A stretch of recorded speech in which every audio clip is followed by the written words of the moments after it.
The clatter of dishes and low hum of conversation filled the restaurant on Broughton Street. My parents sat across from me, shoulders squared, eyes sharp with a secret already decided. My father leaned forward, lips curling into a smirk. "Tomorrow we're moving into your apartment. No excuses." The words slid across the table like a blade. My mother nodded, satisfied. To their left, my sister Lena raised her glass, her boyfriend smirking beside her as if they had already unpacked their boxes in my living room. I set my fork down and folded my napkin slowly.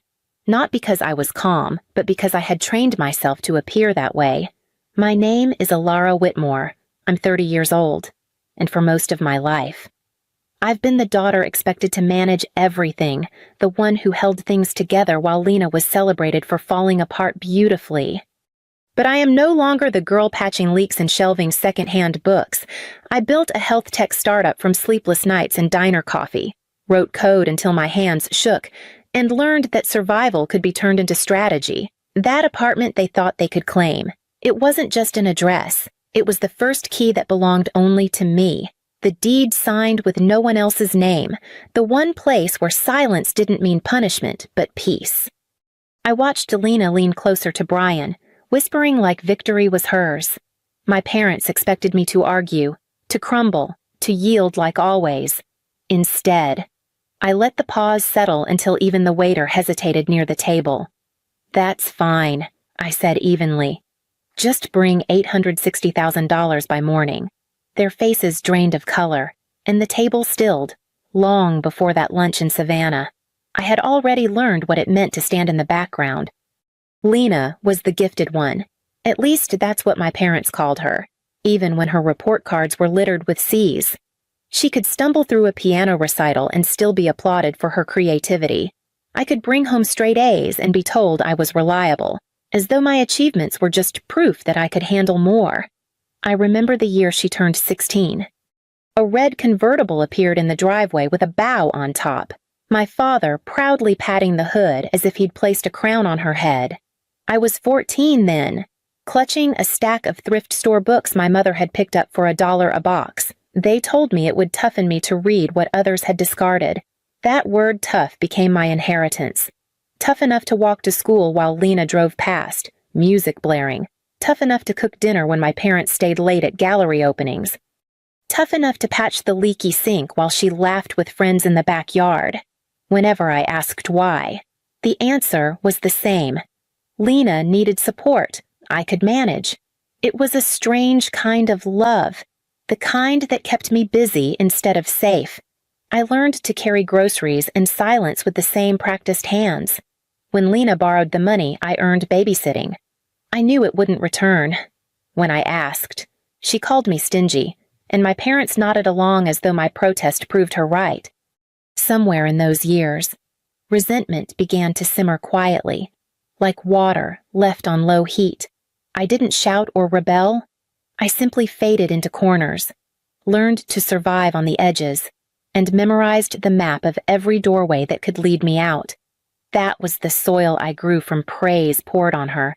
Pressure pressed on me, and it shaped the woman who would one day look across a restaurant table and refuse to yield. By the time I turned 18, I thought I had found my way out. A letter from London arrived with a university crest at the top and words that made my hands tremble. Partial scholarship awarded. It wasn't full, but it was enough to make the impossible seem within reach. I carried that letter around like proof that the years in the shadows had not been wasted. For a few weeks, I let myself dream. I pictured the Thames at sunrise, libraries with shelves higher than I could touch, and a city where no one knew me only as Lena's older sister. I began collecting brochures, circling courses in economics and data science, sketching a life where my worth was measured by something other than endurance. Then the phone rang one humid afternoon, its shrill tone cutting through the house. My mother's voice was calm but heavy. Lena was in the hospital. Nothing fatal, but serious enough to bring bills my parents couldn't cover. "She's too young to help," my father said when I offered the word scholarship. His voice sharpened. "This time it must be you. I folded the letter into a drawer and never opened it again. London became a ghost I could only visit in silence, at night, instead of memorizing flight times. I memorized price tags. I rang up groceries under humming fluorescent lights, my apron stiff with starch, and counted coins into jars labeled tuition, rent, and survival. My parents thanked me once, briefly, as though it were an administrative duty completed. Then they shifted their attention back to Lena's new painting, hanging it in the living room as if it were a family heirloom. I stood there, arms aching from a double shift, watching them applaud her brushstrokes while my own sacrifices disappeared into thin air.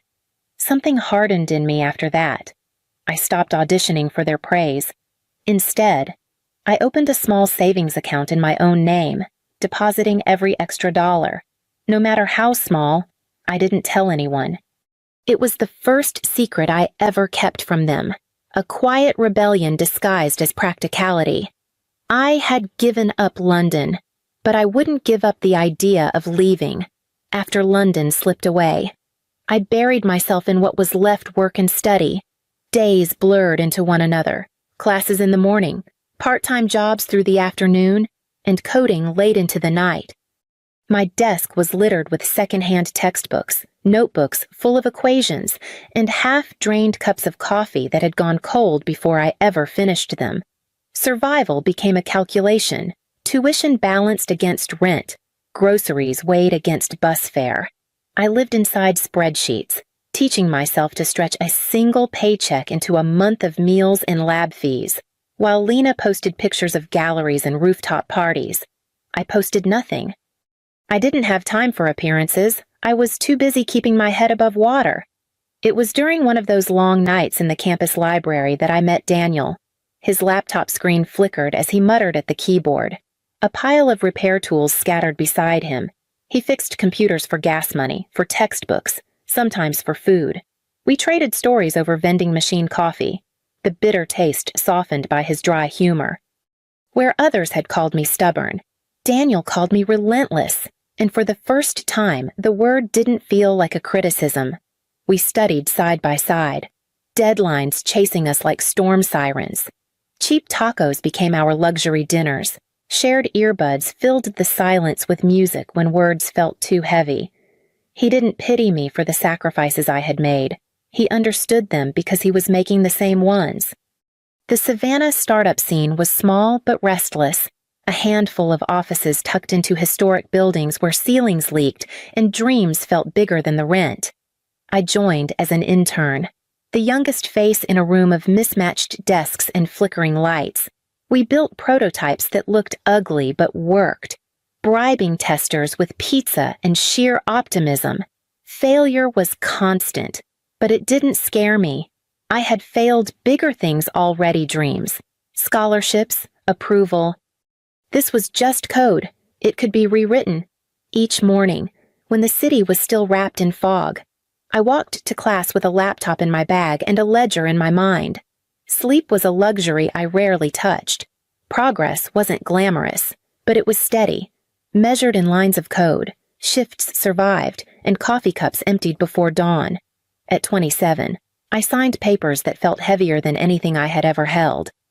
The one-bedroom apartment in Savannah's Starland district wasn't grand by anyone else's standards. The kitchen tiles were cracked in 2 places, and the closet barely fit more than a week's worth of clothes. But when the realtor handed me the keys, I felt something shift inside me. For the first time, no one else's name was on the deed.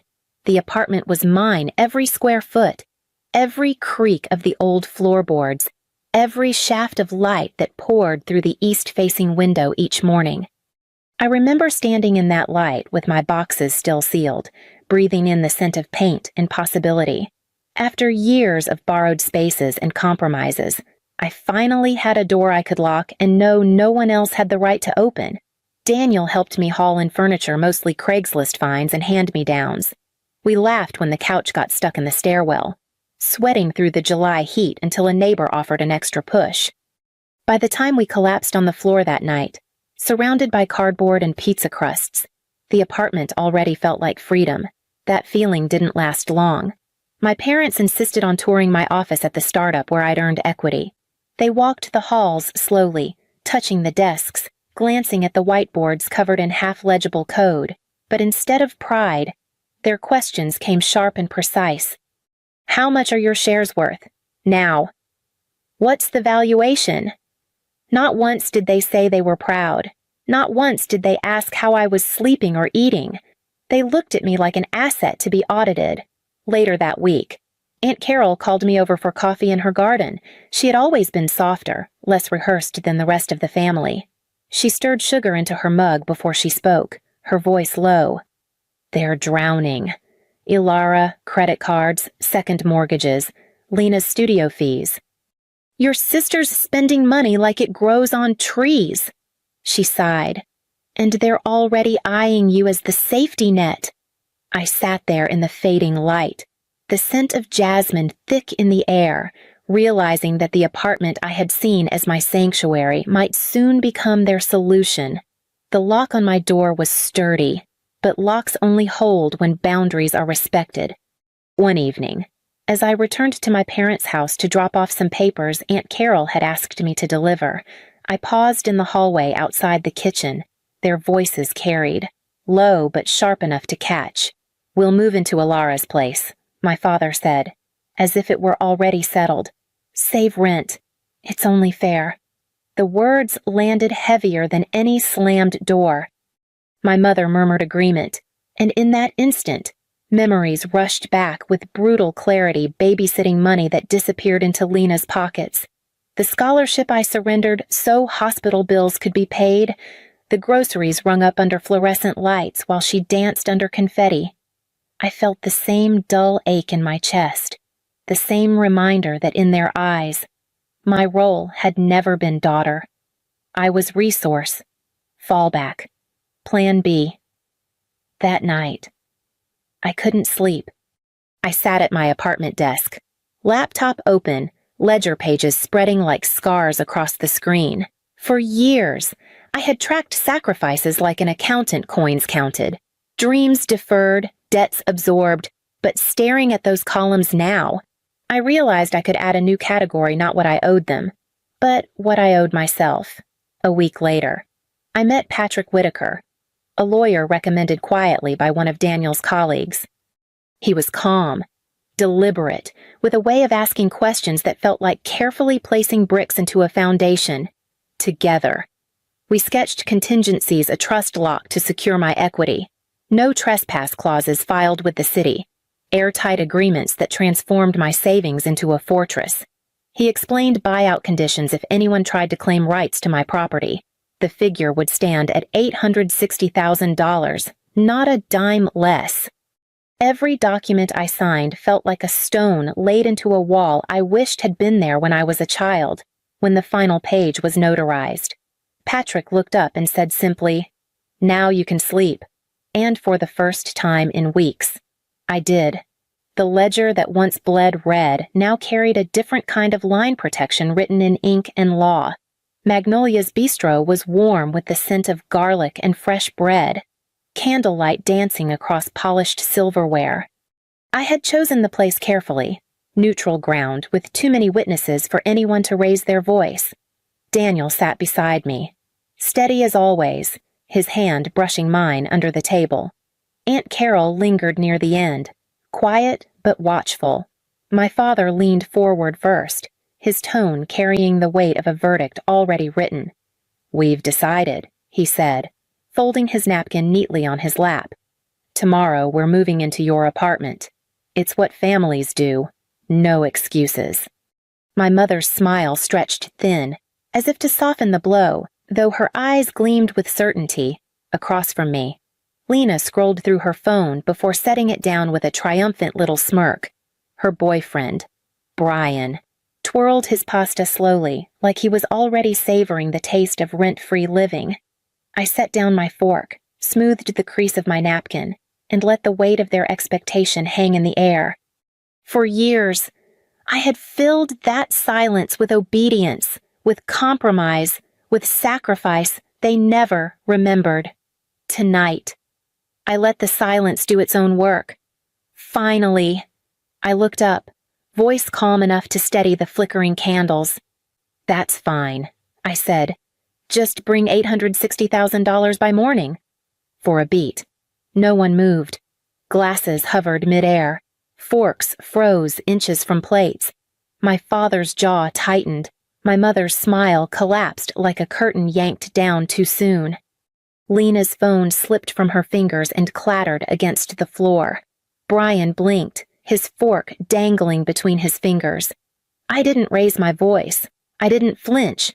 I simply watched the color drain from their faces, the calculation faltering in their eyes. For once, they weren't looking at me as the fallback. They were seeing the wall I had built, the gate I alone controlled. The silence at that table was louder than any accusation I had ever endured. The silence shattered under the weight of my father's voice. "Selfish," he spat, his napkin hitting the table. "After everything we've done for you, this is how you repay us." My mother's voice rose, brittle and wet with false tears. "Ungrateful. We sacrificed so much, and you sit here counting pennies like a stranger." Lena leaned back in her chair, arms crossed, her smirk curling into a sneer. "You really think you're better than us, don't you?" "Ilara, just because you write code and bought yourself a shoebox apartment, you'll never be more than the girl we carried." Her words tried to sting, but they only pulled up memories I had carried too long. London slipping from my hands as I signed away my scholarship. Babysitting money pocketed and laughed off. Hours under the humming lights of a grocery checkout. Ringing up strangers while Lena posted her rooftop views and new shoes. My mother's thanks that lasted less than a breath before turning to applause for Lena's paintings. The list unspooled in my mind. Not bitter. Just precise like entries in the ledger I'd been keeping since I was a girl, and as each line revealed itself, something in me steadied. I looked at them without blinking, without flinching, my pulse slow and sure. The storm raged across their faces, accusations, guilt, demands, but thunder is only noise without lightning. I held the strike, and I wasn't handing it over this time. At the end of the table, Aunt Carol shifted, her lips pressed together before she gave a small nod, pride flickering in her eyes. For once, I wasn't the only one holding my ground. The table had changed shape. I wasn't beneath it anymore, carrying the weight. I was sitting level, steady, unshaken, and they were the ones scrambling to fill the silence. By the next morning, the story had already left the restaurant and spilled onto screens. Lena's posts dripped with performative heartbreak photos of her tear-streaked face, captions about betrayal, and hashtags painting me as the greedy sister who had abandoned her family. Old classmates shared her words, adding their own judgments. Some unfriended me outright. Others slid into my messages with questions I had no intention of answering. I muted the noise and went to work, but even the safety of my office didn't hold. By noon, the lobby doors banged open, my father's voice carried before I even saw him. "Where's Ilara?" he boomed, red with fury. My mother trailed behind, arms waving as if every gesture was evidence. "We deserve our share," she cried, her words cutting through the hushed murmur of my co-workers. I stepped forward before anyone else could. "This is a workplace," I said, my voice low but steady. "You need to leave." They escalated, voices rising, faces tight with accusation. My cheeks burned under the weight of so many eyes. But I didn't fold. Security moved in, guiding them out as my mother's wails echoed down the corridor. "You'll regret this." "Ilara," she shouted, her words bouncing off the walls.